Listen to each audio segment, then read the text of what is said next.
Hello, everyone, and this is Insanity Check Radio. Oh, nice and strong. Yeah, nice strong one that time. I'm Skillosaurus. That's Ken. That's 8 over there on the boards, and we're fucking hot. It is Hot July 16th. and hot And hot. And don't forget the humidity. and humid, which is the worst part about it, in the city. Yeah. You might expect us to be talking about a certain subject matter. And yes, we will be talking about certain subject matter, even though we hadn't planned on talking about a certain subject matter. But circumstances since said subject has prompted us to comment. Yes, that would be the Trayvon Martin Zimmerman case. As you all know by now, I'm sure motherfuckers on Pluto, which isn't even a planet anymore, knows that Zimmerman walked. Our official statement is, like most other people, it was bullshit.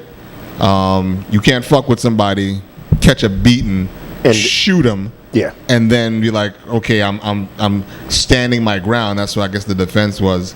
Yeah, because the defense had said some things about, he, someone said Trayvon did throw the first punch. If I'm minding my own business and you're fucking with me, I hope I do throw the first punch. But be that as it may, it was not surprising. When I got the news, I was not surprised at all. I was unemotional. I was like, okay, this is just another day in America for a black person. I mean, this is not something that is any more surprising to me than the sun coming up tomorrow. Now, I have a quick question. Yes.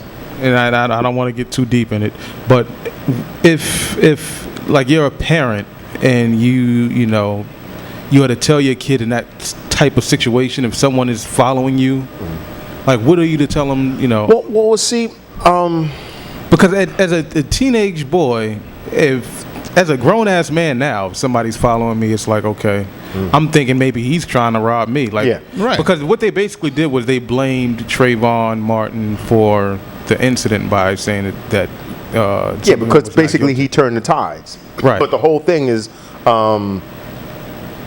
Zimmerman was obviously the person that was the antagonist. But, because I spoke to, there was a couple of young cats that work out where, we do the outdoor workout, whatever. And a couple of young cats was like, yo, man, I got tattoos and stuff on me. I'm all tatted up and everything. But the guy was like, yo, but I go to church, I'm in college, everything. But if somebody sees me, the first thing they're going to label me is, a thug or something else like that, which brought me to a good point, that I hopefully will get back to about the whole racial division and divide. But if I were fortunate enough to be a parent, which I'm not, but hopefully one day, I would have to tell them to, I would want to say use your better judgment, but what kind of judgment do you have at 17? Yeah. Because I know how I was at 17. If somebody was pressing me and asked me a whole bunch of questions, especially if it wasn't a legitimate cop, I'd tell a dude to go fuck his mother.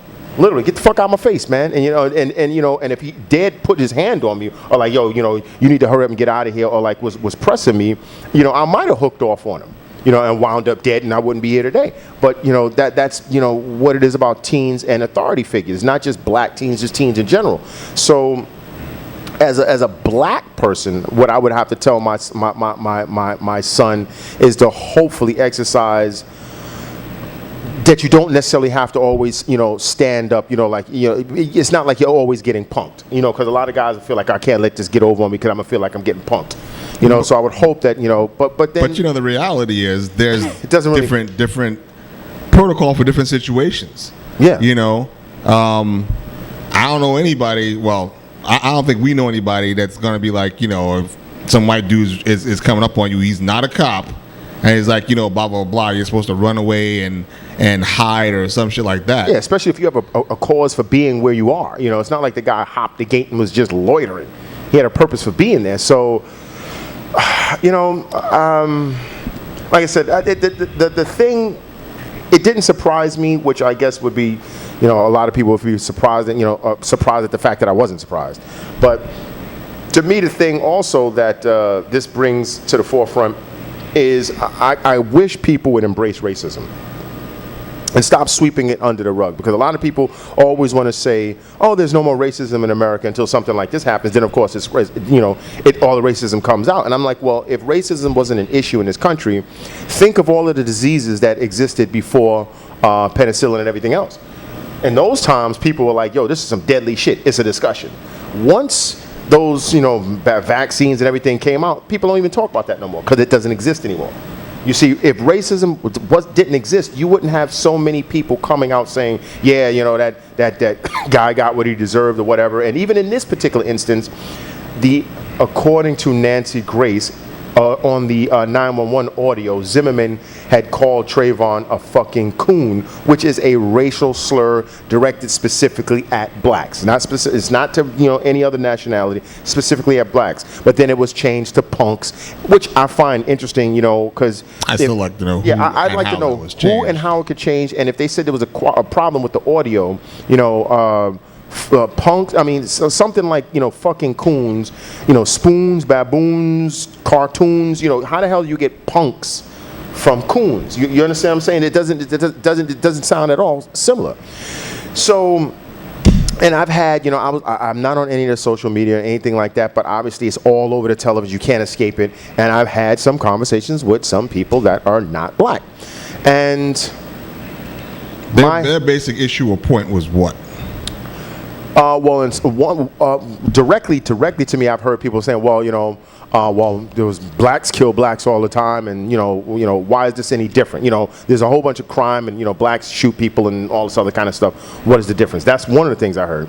One of the other things I heard was and this was presented to me actually from another friend who said she had to come. She's white, and she had to come to the defense of her friend who is black when he said, "Just another day in America," and all of the white people flamed on him and told him to get out of here, you unpatriotic person, and leave the country. And I'm like, well, why should you be a patriot? Because, and this goes back to the whole thing about the blacks killing the blacks.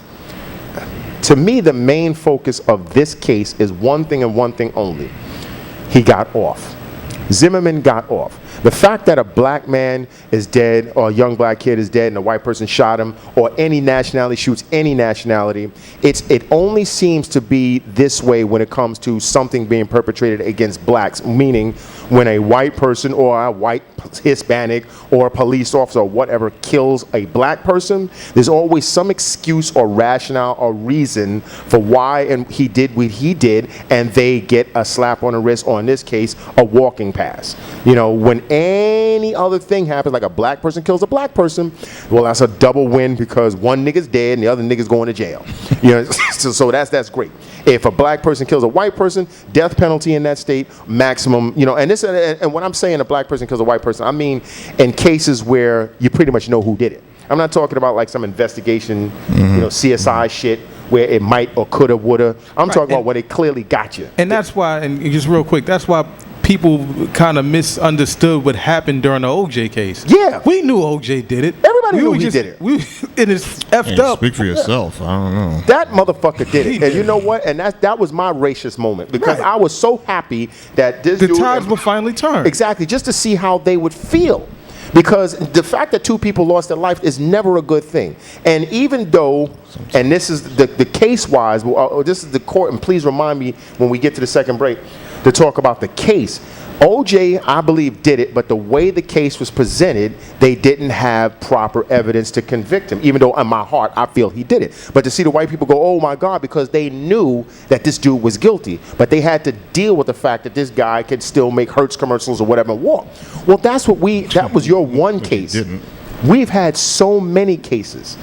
So many instances. I was talking about the Michael Stewart thing back in the 70s. We on our show like a couple of months ago. I listed like just seven times. That's right. White, it was police. The officers of the law killed a black person, and I think a total of 2 years of jail time. That was when I did the show administered. Remotely. That was when I did the show remotely. Right. Yeah, exactly. 2 years of jail time was administered to 7 killings. 7 killings. And they're making a movie called Fruitville Fruitville Transit or something like that, Fruitville train station, which is the story about the guy that was handcuffed. Yeah, that was one of my big ones. And shot in his back, point blank range, after one cop, and only thing he was doing was being a kid cutting it up with his other teenage friends, his other buddies in the train station. He wasn't actually breaking property or anything, but because he didn't comply. I don't care what, he could have been spray painting the fucking train. Exactly. He was on his stomach, handcuffed, hands behind his back.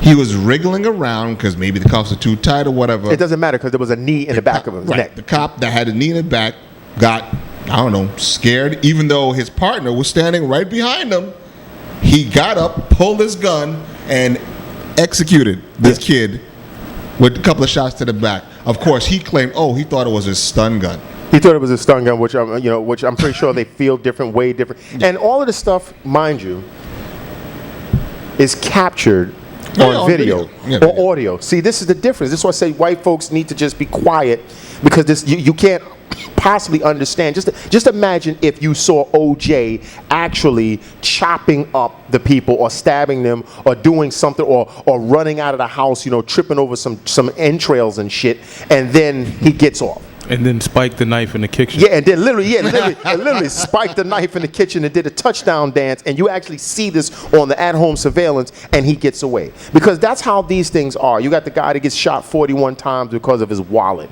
You have the kid on Utica Avenue in Church that got killed. I mean, by the police. It's always these people get away, and the preponderance of evidence is just there, and it's like, how do you let a person get away when it seems to be so cut and dry?